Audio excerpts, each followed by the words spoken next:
In 2014, while Jared Leto held an Oscar in front of nearly 40 million viewers, hundreds of fans were already paying $3,000 to $7,000 per person to live with him on a private island.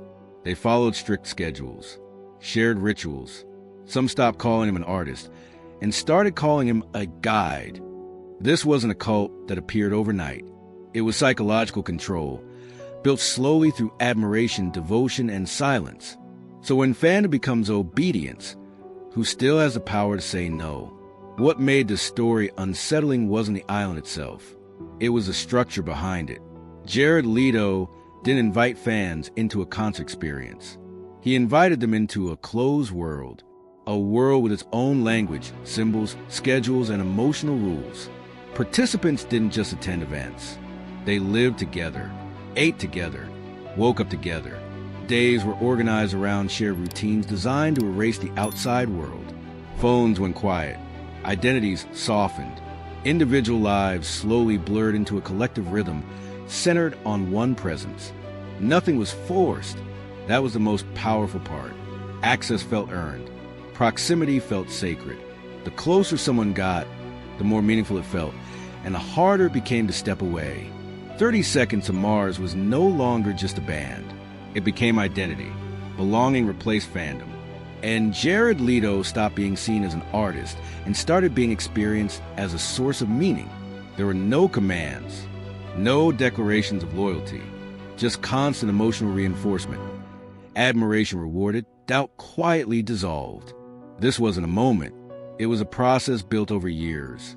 By the time outsiders began asking questions, the system was already self-sustaining.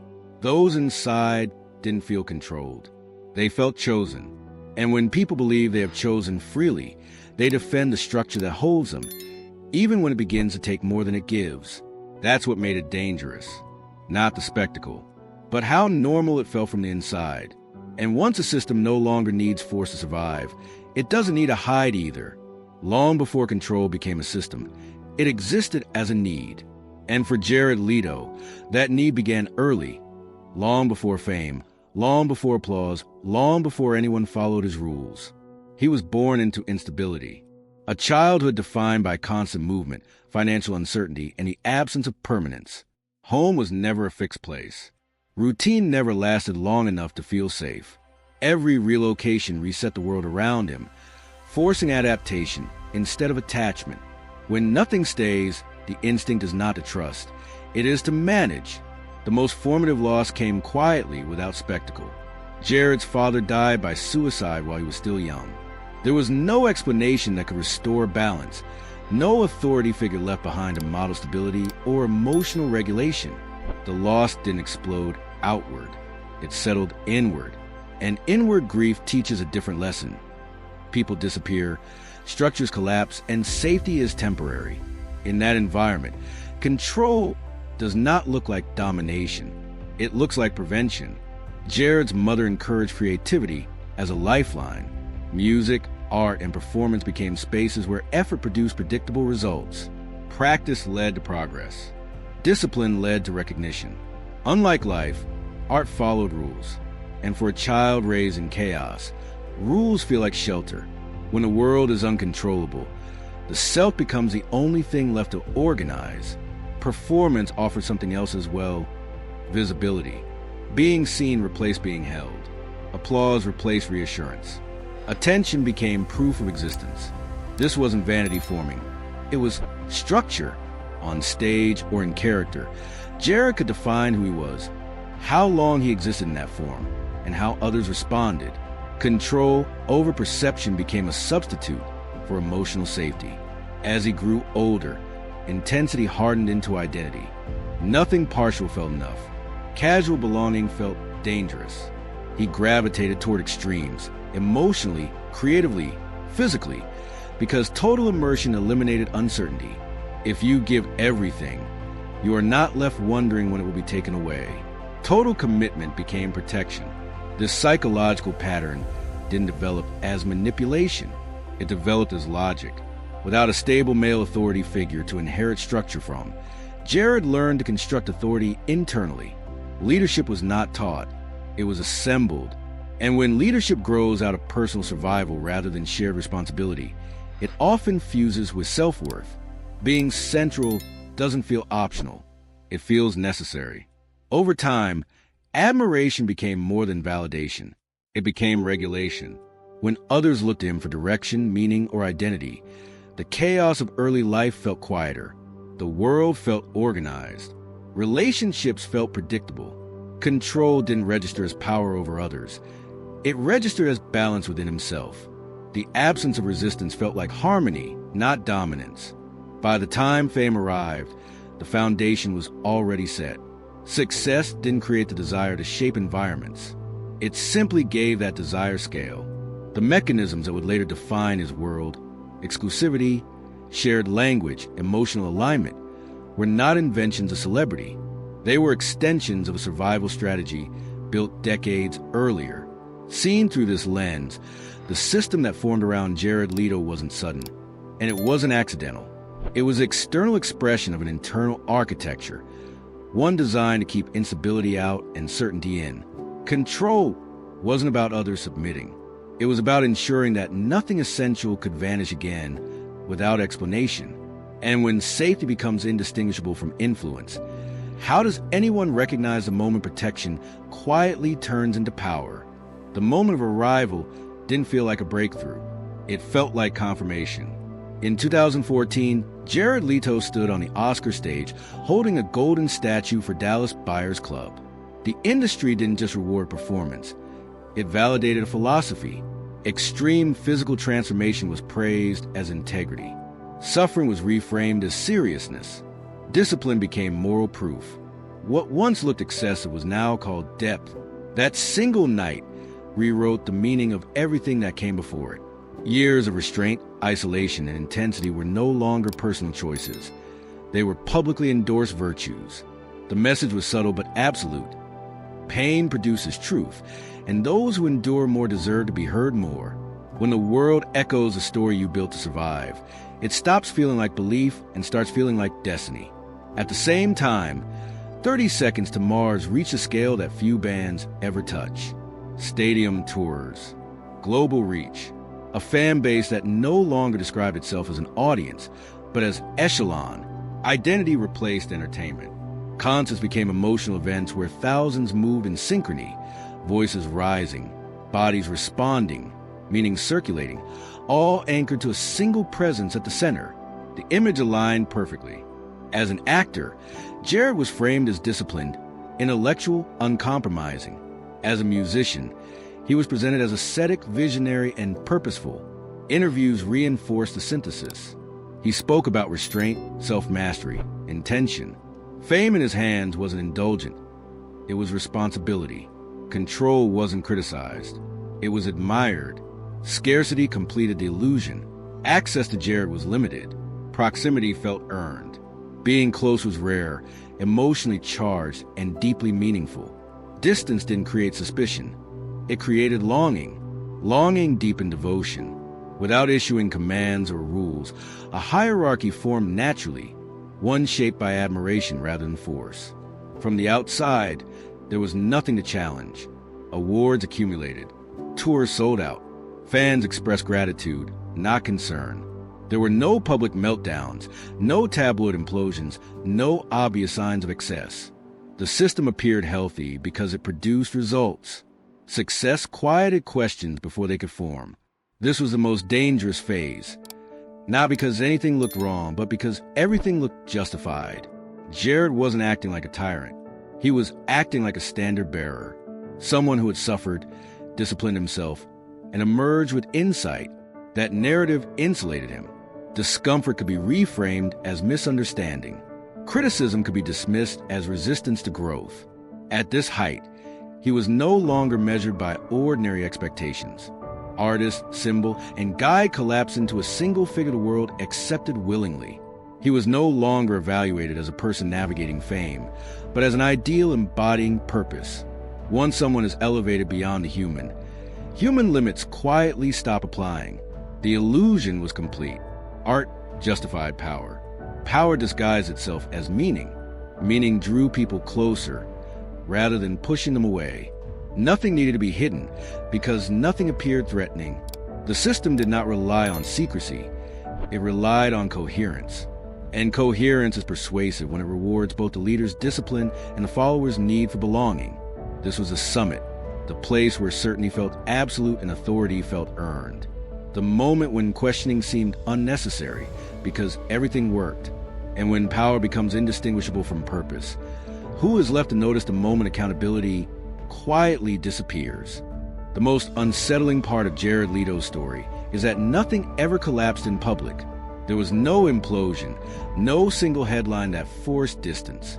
What emerged instead was quieter and far more durable, a structure that worked because it felt meaningful to everyone inside it. By this stage, the system no longer needed explanation.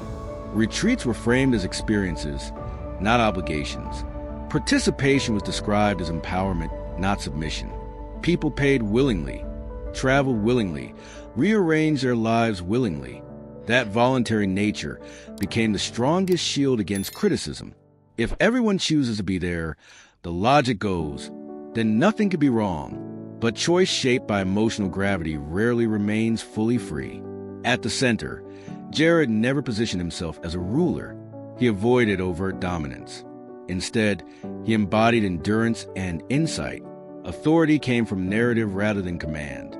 He had suffered, disciplined himself, and emerged with clarity. That story mattered because it reframed power as earned rather than imposed. When authority is justified by pain, questioning it begins to feel almost immoral.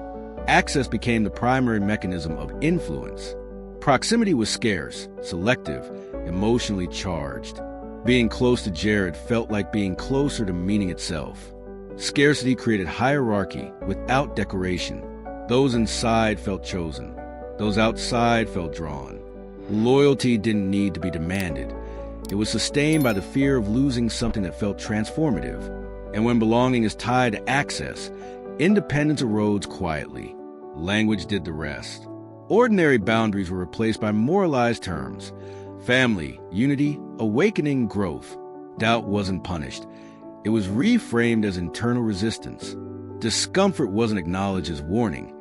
It was celebrated as evolution. Over time, personal limits stopped feeling protective and started feeling regressive. The system didn't need to silence people. It taught them to silence themselves. Stories from former participants surfaced slowly and unevenly. Not accusations that detonated, but fragments, confusion, emotional dependency, shame, difficulty explaining what had happened. Many struggled to name harm because nothing overtly illegal had occurred. No locked doors, no explicit commands, just pressure that felt internal rather than imposed. And in a culture that recognizes harm only when it is dramatic, quiet damage rarely receives validation. Hollywood's response followed a familiar pattern: avoidance. Jared Leto represented artistic credibility, commercial value, and moral seriousness. Challenging him meant challenging the belief that suffering produces greatness. Media softened language. Studios avoided confrontation. The absence of legal consequence was mistaken for the absence of harm. Stability was prioritized over clarity, and the cause was deferred to those with the least power. What made the dynamic especially hard to confront was its apparent success. Careers advanced. Tours sold out. Fans expressed gratitude, not distress. From the outside, everything looked functional. From the inside, it felt affirming. But systems organized around a single emotional center carry an invisible risk. Gravity pulls inward. Autonomy weakens. And when meaning flows from one source, dissent feels like exile. Responsibility blurred. Jared could tell himself he wasn't controlling anyone. People chose to be there. They chose to follow. They chose to believe. Perhaps he believed that too. But influence doesn't require malicious intent to cause harm. Power doesn't wait for consent to reshape behavior. Once people build identity around your presence, your role becomes structural whether you acknowledge it or not. What existed now wasn't a villain and victim narrative, but a closed loop. Admiration fed authority. Authority justified distance. Distance deepened devotion. The loop sustained itself without coercion because belief did the work. The system didn't rely on secrecy. It relied on coherence. And coherence is persuasive when it offers safety and meaning at the same time. When a system teaches people to doubt their own instincts while rewarding devotion, where does responsibility truly begin before anyone is willing to name the cost? As the structure held together externally, the tension shifted inward. For Jared Leto, influence no longer needed to be exercised. It had become ambient. His presence set the tone before a word was spoken. Expectations formed automatically. Silence functioned as instruction. From the inside, this did not feel like control. It felt like inevitability. The role he occupied left little room for contradiction. Jared was no longer simply an artist navigating fame. He had become the embodiment of philosophy the world had already validated. Discipline, sacrifice, purpose. To question that identity would mean dismantling the story that had justified years of intensity and restraint. And when self-worth fuses with being exceptional, doubt feels less like reflection and more like annihilation. This is where intention and impact quietly separated. Jared could sincerely believe he was offering connection, meaning even healing. Others could simultaneously experience pressure, confusion, and emotional dependence. These realities do not cancel each other out. They coexist, but only one leaves visible markers. Harm did not arrive as rupture. It arrived as fatigue, as self-doubt, as the slow erosion of personal boundaries that people struggled to name because nothing dramatic had happened. Those who eventually stepped away rarely describe rebellion. They described aftermath. Confusion instead of closure. Shame instead of clarity. Many carried the belief that they had failed rather than been affected. Leaving meant losing a community, an identity, and a version of themselves that had once felt elevated and seen. When belonging is built on belief, disbelief feels like self-erasure. The consequences lingered long after departure. Former participants spoke of difficulty trusting their instincts, hesitation around authority, and a lingering sense of guilt for questioning something that had once felt sacred. Without public acknowledgement or shared language, many process the experience alone.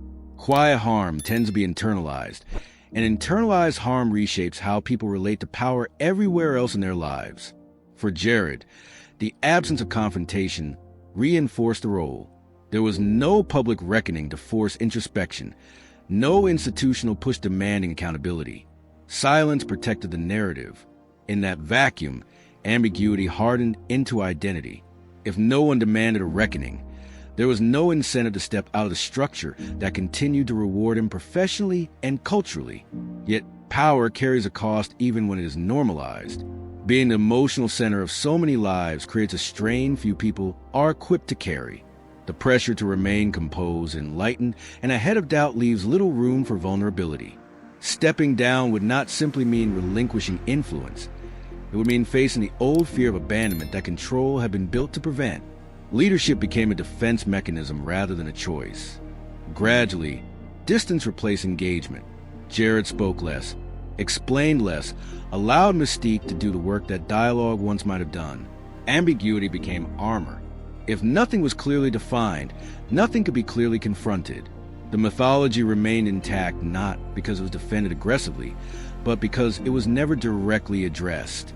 When identity becomes armor, the person underneath survives by remaining unseen. The tragedy here is not the presence of a villain. It is a convergence of unresolved trauma, public validation, and unchecked influence. A system formed that rewarded control while discouraging accountability. A leader emerged who may have believed in the purity of his intentions while overlooking the consequences of his position.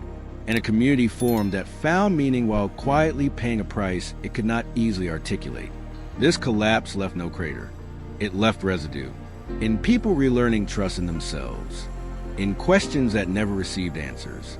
In a figure who never fully stepped down because stepping down would require admitting that the system functioned exactly as designed. The damage did not explode. It diffused. When power is sustained by belief rather than force, and harm leaves no visible wreckage, how do we decide where responsibility truly ends and accountability must finally begin? The turning point did not arrive as confession, collapse, or apology. It arrived as withdrawal. After years of quiet discomfort and unanswered questions, Jared Leto did not confront the narrative forming around him. He narrowed it. Public explanations disappeared. Access became rarer. Language thinned out. Silence took the place of engagement, not as surrender, but as containment. From the outside, this looked like resilience. A man continuing his career. A figure moving forward, seemingly untouched by controversy. In an industry trained to equate endurance with innocence, survival itself began to read as vindication. But this was not a rebirth built on accountability. It was a recalibration of distance. Jared did not dismantle the system that had formed around him. He stepped back from its most visible edges. Retreats became less public. The mythology grew quieter, not weaker. Influence no longer required proximity. Absence did the work presence once had. Mystery replaced explanation, and mystery cannot be cross-examined. Artistically, the pattern held. He continued to choose roles defined by isolation, extremity, and emotional detachment. Characters who lived apart from ordinary human connection. Figures misunderstood, disciplined, and alone. These choices did not challenge the identity he had built. They refined it. Reinvention did not rewrite the story. It edited it. What never arrived was a moment of shared reckoning. No acknowledgement of imbalance. No language that named impact alongside intention. The burden of closure remained with those who had already left. Healing became private, fragmented, unsupported by recognition. And when closure is denied collectively, it becomes heavier individually. For Jared, this phase likely felt less like renewal and more like survival. Stepping fully into accountability would have required dismantling the structure that had protected him since childhood. Control had once been a response to loss. Now it was a shield against exposure. Letting go would mean facing the possibility that the system was not misunderstood, but misaligned. And misalignment threatens identity at its core. So the transformation remained incomplete. The outer posture changed. The inner logic did not. Authority was no longer displayed openly, but it was never relinquished. The center did not dissolve. It grew quieter. Rebirth in this context did not mean rebuilding on different terms. It meant continuing without interruption, allowing time and distance to soften what clarity would have sharpened. This was a fork in the road. One path led toward genuine transformation, rooted in accountability and shared truth. The other led toward preservation, rooted in ambiguity and endurance. The choice was never announced, but its direction became visible in what followed. When retreat replaces reflection and silence stands in for reckoning. Is that rebirth, or simply another way of remaining untouched? Time did not erase the story around Jared Leto. It reframed it. In the years that followed, he did not retreat from public life. He refined it. Fewer explanations, fewer invitations, a carefully maintained distance that transformed controversy into background noise. Projects continued. Appearances came and went. The narrative shifted from scrutiny to longevity, from questions to endurance. In a culture that equates staying visible with being vindicated, continuity itself became a form of absolution. Professionally, the pattern remained consistent. Roles gravitated toward isolation, intensity, and emotional extremity. Characters defined by discipline and detachment, living on the margins rather than within ordinary human connection. These choices did not challenge the mythology. They sustained it. Distance was no longer a defense. It was a brand. Silence suggested depth. Ambiguity suggested control. For those who had once been close, life moved forward without closure. The absence of acknowledgement forced healing into private spaces. Many carried lingering questions not about what happened, but about themselves. Why it felt meaningful, why it was hard to leave, why doubt arrived so late. Quiet experiences rarely receive public language, and without language, understanding becomes a solitary task. The cost did not show up as scandal. It showed up as recalibration of trust, of authority, of instinct. This is where the idea of legacy becomes complicated. On one side, there's the undeniable record, an Oscar-winning actor, a globally successful musician, a figure capable of mobilizing emotion at scale. On the other, there's a cautionary outline of how influence can expand faster than accountability, and how belief can shield power from scrutiny when it appears purposeful and disciplined. The legacy is not a verdict. It is a tension, a case study in modern fame. where control does not announce itself as domination, and harm does not require spectacle to exist. A reminder that systems built on admiration can function smoothly while quietly extracting costs that are difficult to name, let alone measure. What remains most instructive is not the individual alone, but the environment that elevated him, an industry that rewards coherence over clarity, a culture eager for meaning, willing to confuse discipline with virtue, an audience trained to see survival as proof of innocence. In that context, the absence of collapse reads as resolution. Even when questions remain unanswered, Jared Leto's life after the storm looks composed, stable, intact. But stability is not the same as reckoning, and endurance is not the same as repair. The story settles not with conclusion, but with an implication about how easily power can persist when it no longer needs to explain itself. So when time smooths the edges and attention moves on, is legacy defined by what continues publicly, or by what remains quietly unresolved beneath the surface? The story of Jared Leto does not close with exposure or redemption. It fades out in ambiguity. There is no moment where the system is named, no public reckoning that draws a clean line between intention and impact. And that absence is precisely what makes the story unsettling. This is not a narrative about obvious abuse of power. It is about how power can grow quietly when it is validated by success, protected by admiration, and softened by the language of purpose. When discipline is praised as virtue and suffering is framed as insight, influence no longer needs to justify itself. It simply exists. What remains unresolved is not a question of guilt, but of responsibility, a structure formed where belief replaced consent and meaning substituted for boundaries. Those who felt affected were left to process their experiences privately, without shared language or acknowledgement. Those at the center were never forced to look back, because nothing ever collapsed loudly enough to demand it. This story asks us to look beyond individuals and toward systems, toward cultures that reward intensity over introspection, coherence over clarity, and endurance over accountability. In such environments, silence is mistaken for wisdom, and survival is mistaken for innocence. The lesson here is not about condemning a man. It is about recognizing how easily admiration can turn into authority, and how difficult it becomes to question something that feels purposeful, elevated, and successful. When influence feels meaningful and devotion feels voluntary, how do we recognize the moment power no longer needs to ask for permission?